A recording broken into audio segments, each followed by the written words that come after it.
Today we have an interesting topic to discuss. I was recently speaking to an advisor who just wanted to talk over some ideas and bounce things around for a client who had approached the advisor. They've worked together for a long time, and this client is an owner of a business and has a child who's been working in the business for quite some time and has been doing really well, according to this business owner. Has a couple of children who don't work in the business and are not interested, all of whom are adults. So all the kids are adults. And the business owner came in and said, "Can you please help me come up with a way to sell the company to my business active child?" I think it was a daughter in this case. So I'd like to sell the business to my daughter within the next few years. I'm kind of looking towards retirement. She's been doing a really good job of kind of building her leadership and helping me run the company.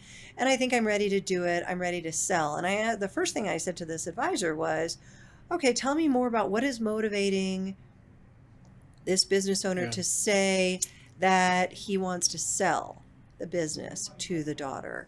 Talk to me more about, he didn't say transfer, transition, hand over the baton, or anything like that. It was a definite, I need to sell. Can you help me structure a sale so that I can get that done within a certain period of time?"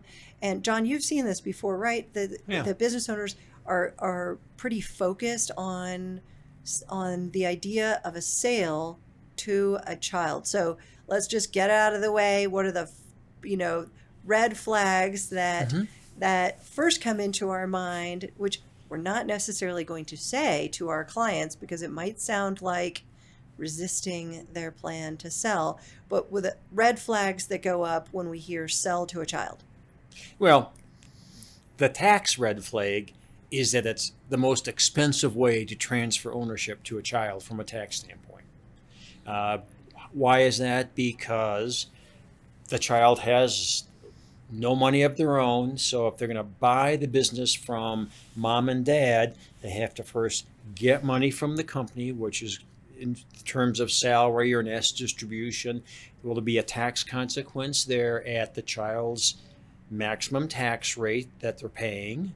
That money is then going to be paid to the parent owner, who's going to pay a second tax on it.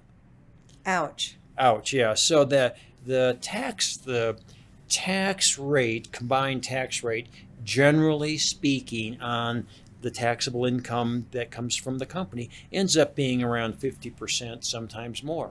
Hmm. So that's not necessary to do. Right. Okay, so we've got some tax issues that come That's up. the tax You issue. slid another one in there, which is that this buyer, in Yeah. quotation marks, doesn't have any Right. money. So no financial wherewithal, no resources. We're going to have to be completely dependent on the company, which this business owner already owns and Right. gets the benefit of. So are they? So one of the questions is, are they really even selling when they go to try and have a child by the Right. company? So then let's flip to kind of the maybe switch gears a little bit. Talk about the non-technical or the non sort of tax aspects of selling a business to a child. What are the kind of intangible or emotional reasons why a business owner might want to sell the business to a child rather than, "I'm just going to give it to them. Yeah. They're just going to own it. I don't know. I'll just leave it to them in my will," or whatever. So there's obviously something going on here that's making the business owner think that a sale is important. And so give us some examples, and I'll share some too, maybe Sure. of why we're having that conversation with our client. So in my experience, and again, through our members and our practices, we've dealt with hundreds and hundreds of these family transition scenarios. Probably the number one reason why the owner is thinking of selling the business to a child is because they're not aware of alternatives. Hmm. They just don't know. And I've given lots of talks to business owners about alternative forms of transferring ownership, and usually that are more tax sensitive, Sure. and still get the owner what the owner wants and needs, and gets the rest of the family what they want and need. And the owner is just totally unaware.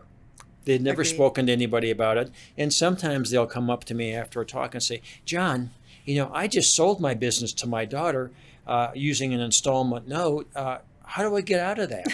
you know, there's not a Yeah. way to get out of it really. Mm, That's not going to create some significant tax consequences. mhm. So a lot of it is really based on lack of knowledge. Owners know they can give the business away, but all of us here listening in probably have business owner clients who believe that the annual gift tax exclusion is $3,000 a year. They just don't know, and it's because they're business owners and they're They've been working in their focusing on business, that. right? They're really good at it. Uh, They're not really good at ownership right, transitions. and their advisors have done nothing. They haven't reached out, which is about true about 80% of the time. No advisor has ever spoken to an owner about their plans for leaving the business someday or transferring ownership. So Mhm. they just don't know. So for us listening in, the first thing to do is to just ask some general questions. What's kind of the knowledge base? What's the goals of the owner's spouse, their combined goals in terms of transferring money? How much money does the owner need? So the way I always address this, Elizabeth, when we're in a family transition scenario, is I back up to understanding what the owner and the owner's spouse want and need out of the business. Right. Because that's then is going to set the minimum amount of money net after all taxes that we have to get to the senior generation. And then we can look at how the junior generation, whether that's one child or a bunch of kids who are going to acquire ownership, what's the most tax efficient way of getting that amount of money to the parents while transferring ownership? Right. And I can maybe add to that. That's one of the things that I would say is driving these requests from clients to sell their business to their child, is that there is some amount of money that the owner believes that they need, Right. Yeah. and they think, well, I guess I'll get it from selling. Yeah. And if I sell it, just going to pay a capital gains tax. So that's probably the most efficient tax to pay in terms of the lowest amount, which could be true. However, there's that second tax and greater tax that has to be paid when the child gets the money from the business and pays a tax on that. So we need to look at the total tax consequences in a family-run transfer, which we don't have to do as advisors. Which we don't have to do as advisors if we're transferring the business to the family. I think I can jump in there and say that you're kind of bringing up one of the points that I would have mentioned, which is that business owners believe in many cases that they still need some more money in order Yeah. to achieve independence. And so the logical sort of way of getting that would be to sell the business. Right. I'd like for my daughter here to take over, so I guess I'll sell it to her and she can figure out how to get the money, and then I'll have enough money that to sort of achieve my retirement goals. And in so doing, the business ends up in the hands of my child. I end up with financial independence. Isn't that great? You can achieve those things with many other transition methodologies, but I agree with you. We're kind of circling back. Even though one of the reasons that a business owner might propose a sale is that they need money, your first point was they're just not aware that there are other ways to Right. get resources for retirement. And I might also throw in that another thing that have seen many, many times is that the idea of the sale particularly, that way of transitioning ownership can be in many cases driven by the fact that this business owner may have other children, or that the spouse of the business owner feels that a purchase would be more fair. Mm-hmm. And we've talked many times about the value of the business being the single largest asset that many business owners own.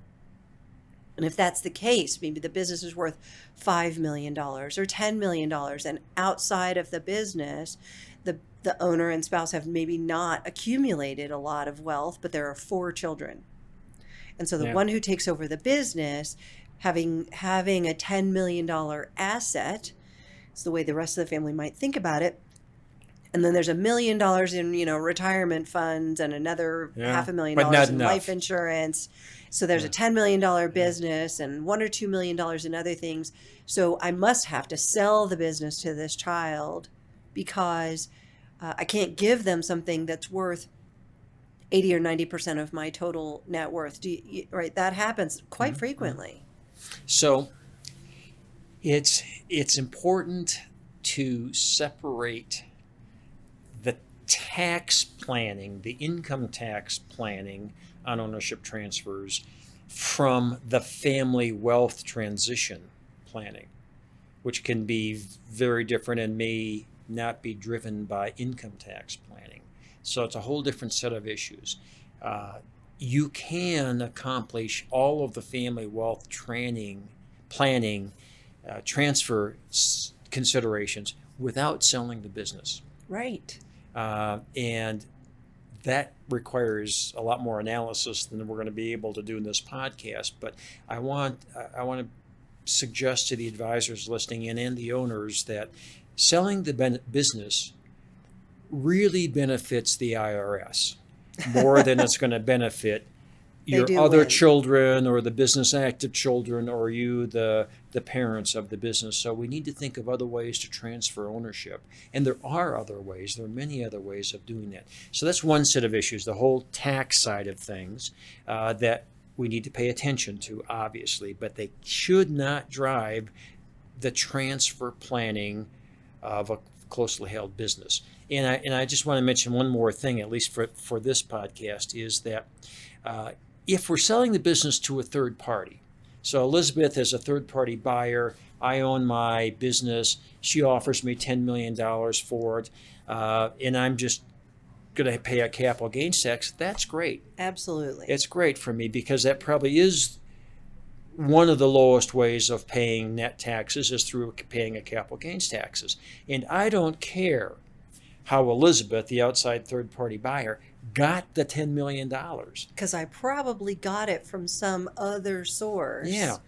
And then I'm going to look for a return on my investment from Right. your business, but I'm not going to expect the business to literally pay you. Right. It's going to pay me and maybe my lender Right. back. Yeah, you're But going you to don't care finance because it. you're playing golf or That's right. traveling, and so you're spending 6 months in Italy, and it doesn't make any difference to you Right. where I got the money or what I have to do to pay it back. Right. And so, I mean, if we look at long term, at some point, Elizabeth has another company, or now this company, she's going to have to earn, or the company's going to have to earn 15 or 16 or 17 million dollars to end up with $10 million to pay me for my 10 millions, and I pay a capital gains tax. But I don't care that it costs her 16 or 17 million dollars. I just want her $10 million. In a family-run business, I have to be concerned about also how she's going to earn the money to pay me. Right. The way I talk to people about this is about sort of drawing circles. So to continue on with your point, which I totally agree with, is that when there's a third party coming in from the outside, that's why we call them an outside buyer, we're going to draw a circle around the owner, or maybe the owner and his or her family. Mm-hmm. And we're going to do planning that creates the best outcome for those people. So some people will do some estate planning or some transfers before they put the business on the market, try to push wealth out to their Sure. kids or their grandkids, those kinds of things.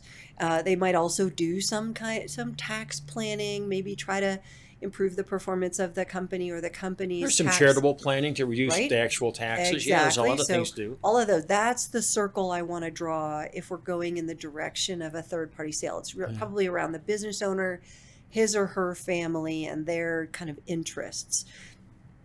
But I agree, in a closely held business that's planning on remaining closely held, the circle you draw, and not all advisors know this, I'm still getting stories about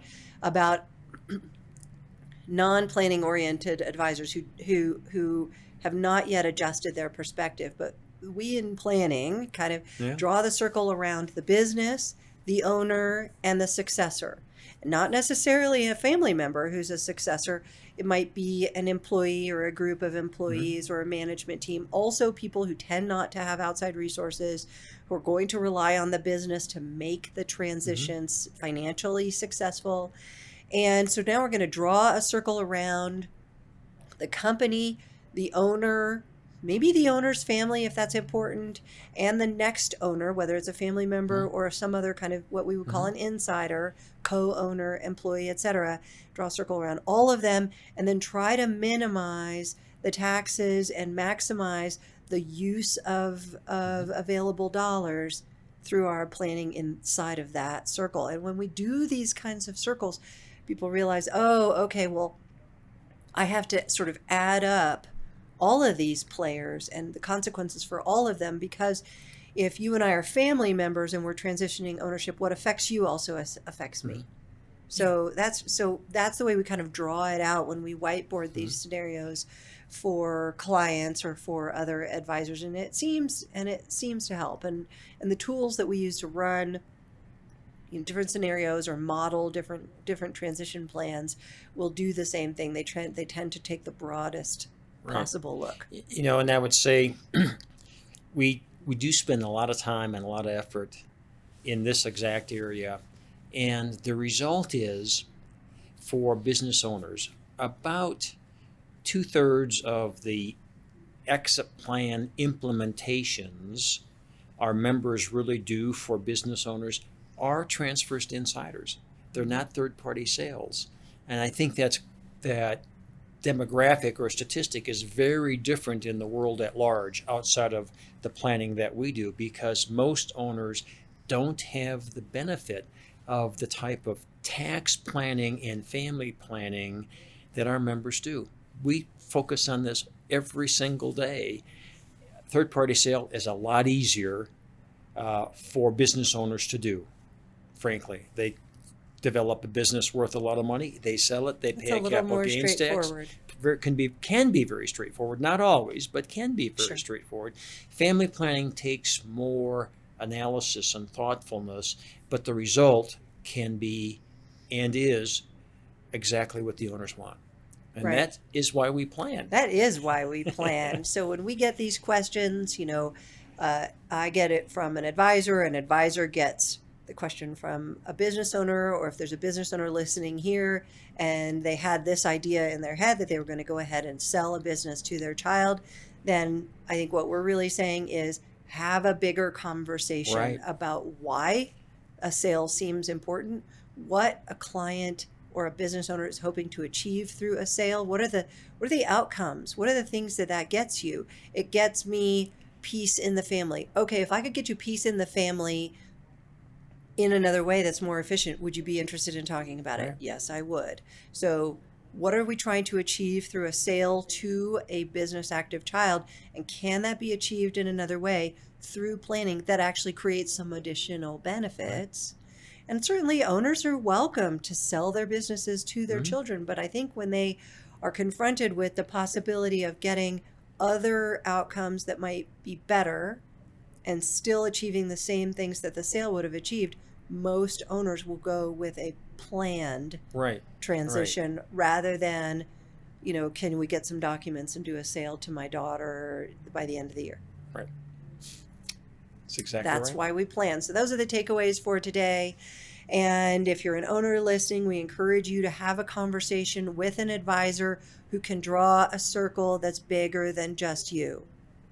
Somebody who can really look at all the different moving parts and help you manipulate them to get a better outcome. And if you're an advisor, then we encourage you to do that back up when you're having these conversations with business owners to see, is there something else that could be done that would improve the outcome for everybody? All right, that's why we plan. Thank you very much, John, for being here. I appreciate it. And thank you for listening in. We'll see you next time.